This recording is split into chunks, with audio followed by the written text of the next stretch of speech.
ایک شخص اندھیری رات میں نماز پڑھنے کے لیے گھر سے نکلا۔ اندھیرے کی وجہ سے اسے ٹھوکر لگ گئی اور وہ منہ کے بل کیچڑ میں گر گیا۔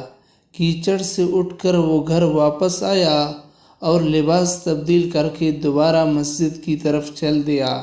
ابھی چند قدم ہی چلا تھا کہ دوبارہ اسے ٹھوکر لگی اور وہ دوبارہ کیچڑ میں گر گیا۔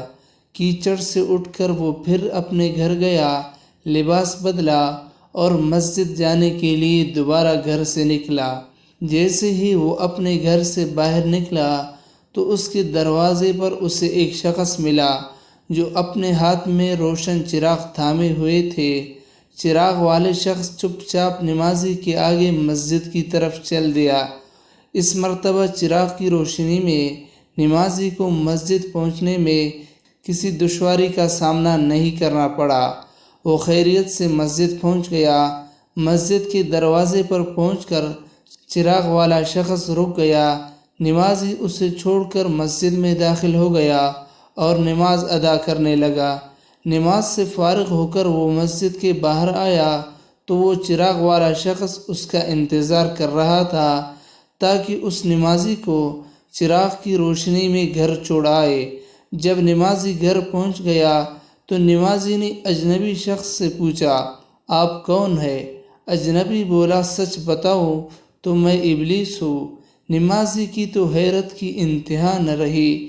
اس اجنبی کی یہ بات سن کر نمازی سوچنے لگا، ابلیس کیسے مجھے مسجد چھوڑ سکتا ہے؟ اس کا کام تو لوگوں کو بہکانا ہے۔ تو اس شخص نے بڑی حیرت کے ساتھ ابلیس سے پوچھا، تجھے تو میری نماز رہ جانے پہ خوش ہونا چاہیے تھا، مگر تو نے چراغ کی روشنی میں مجھے مسجد تک چھوڑا۔ ابلیس نے جواب دیا کہ جب تمہیں پہلی ٹھوکر لگی اور تم لباس تبدیل کر کے مسجد کی طرف پلٹے تو اللہ تعالیٰ نے تیرے سارے گناہ معاف کر دیے۔ جب تمہیں دوسری ٹھوکر لگی تو اللہ تعالیٰ نے تمہارے پورے خاندان کو بخش دیا، جس پر مجھے فکر ہوئی کہ اگر اب تمہیں ٹھوکر لگے تو اللہ کہیں تمہارے اس عمل کی بدولت تمہارے سارے گناہوں کی مغفرت نہ فرما دے۔